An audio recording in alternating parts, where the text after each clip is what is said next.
Hi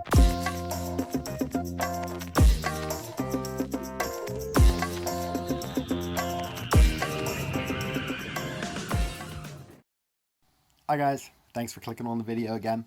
I'm going to talk a little bit more about the LG V10 and talk about some of the things that I like and I don't like about the phone. I've had it a little less than a week now, so I'm learning my way around still, but I'm very pleased so far. But I figured I'd do a little bit of kind of like an information type of video, let you know some of the things that I figured out, some things that I like and some things that I don't like. So without further ado, I'm going to do a little hands-on here action for you. So enjoy. Okay, so here you have the box that the V10 came in, and of course the phone over here. I can't really do an unboxing because this was already unboxed at the Verizon store, but just to show you basically what comes in here, you open the box up and you pretty much get nothing but your phone, of course, is in here, your instruction booklet here, no earbuds, and of course over here is where, you know, your cord is to charge it, and your battery and all that stuff is over here. What I don't like about the phone, of course, the back I love. I almost don't want to put a case on it because this has like a grippy back on it. It's very nice. It's a very beautiful phone. I don't even have a cover on it. I should have a thing over the glass, but I don't. But anyway, this is the secondary display, which is always lit up on the phone. I was expecting a little bit more out of that. I like it because you could put your name up there if you want. You could put whatever you want up there. But I just have the date and the time. That's the only thing, and it has a little weather logo there. I don't know if you could see it. It shows that it's raining out, but and it does give you your notifications up here. If somebody messages you, it'll be put up there. One thing I do miss from my Samsung phone is when I had a notification and it had a little light on it that would blink and let me know.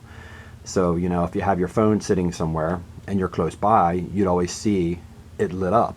With this, you have to actually get close to your phone and look at it. It's not a big deal, but okay. Now on the secondary display, I like the fact that you can toggle things.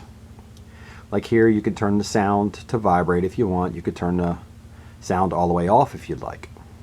That's for a quick memo, which, you know, sort of like the Note when you had the little S Pen thing. You can hit your quick memo, and you can draw whatever you want on here. You know, say you need a phone number, you want to write something down quick, you can do so. So that's that.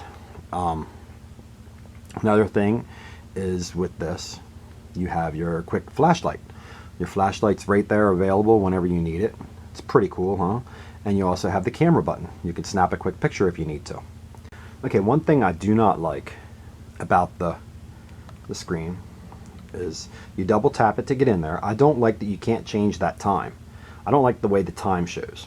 Again, not a big thing, but I have it showing the rain in the background.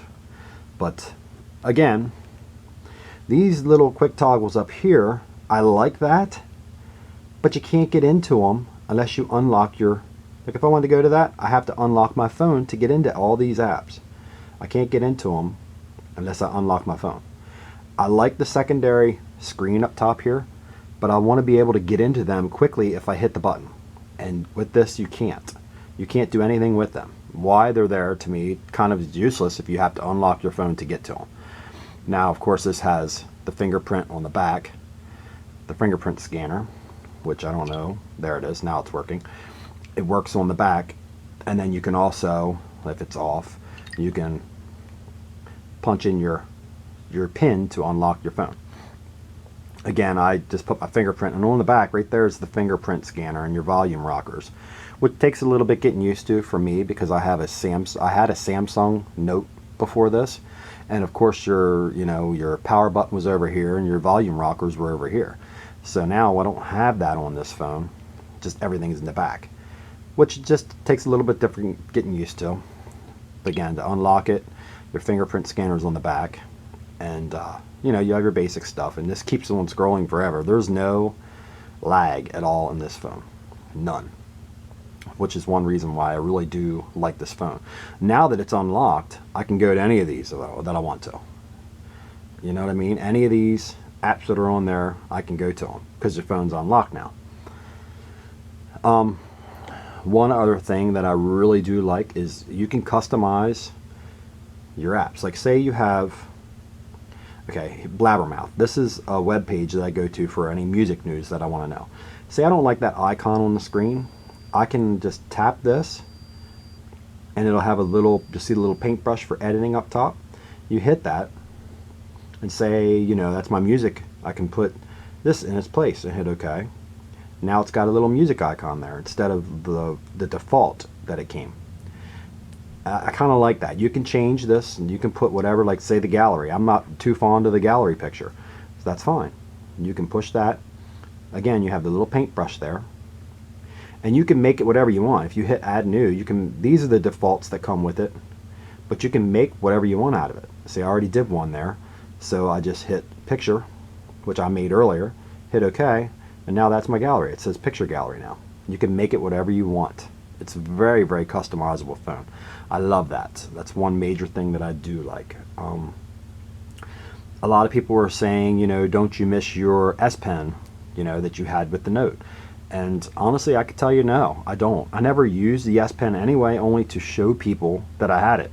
So it was a big deal when I had the Note 2, the S Pen. I loved it. You could pull it out and you could use it, but I might have used it a half a dozen times. So it was no big deal getting away from the S Pen for me. Another thing I wanted to show with this phone is LG has something a lot like Samsung has here. Samsung always calls this Flipboard. It's kind of like the same type of thing. I like this. It's called LG Smart Bulletin. I like this a lot. It's kind of like Flipboard, but Flipboard got annoying to me. You know how when you're always on your main screen, you always scroll to the left, and then Flipboard used to be there. Well, now they have the Smart Bulletin here, which shows you your schedule, your calendar of events, your LG Health, which was kind of like S Health for Samsung. So it's a lot like Samsung. It's set up a lot the same. I actually like this though compared to the Flipboard, because I actually disabled Flipboard in my Samsung Notes that I had because I just didn't like it. It was too much news and stuff that I didn't want to see. On here, there's another thing that people are throwing a fit about. I don't care because I didn't use it, but with Samsung, they got away with the IR Blaster, which is your remote control. You could use your phone as a remote control for your television if you needed to. Well, Samsung did away with it now. They don't have that anymore. This still has it, which is your IR Blaster is right there. You could set this up to use as a remote. There's never really my thing. Some people do that, and that's fine. But LG kept that, or actually put that on here. I don't want to say kept it, but Samsung got rid of it. Another thing I noticed today, when I went to my music, I wouldn't have pictures in here of all of the artists. This would just be random pictures from my photo gallery for some reason in here. And so I got an app to change all this to actually have my stuff on here. And after I downloaded all the album covers for all the bands that I have on my music, I stopped and let my phone sit. And then I got a little warning on the screen saying that the app that I was using uses up battery percentage when you don't realize that it's there. So it says to disable this while you don't need it, click here. So I clicked it and it disabled it, so it saves my battery. This little tips like that makes this phone all much more better for me, because I never got that kind of thing with Samsung when I had the Note.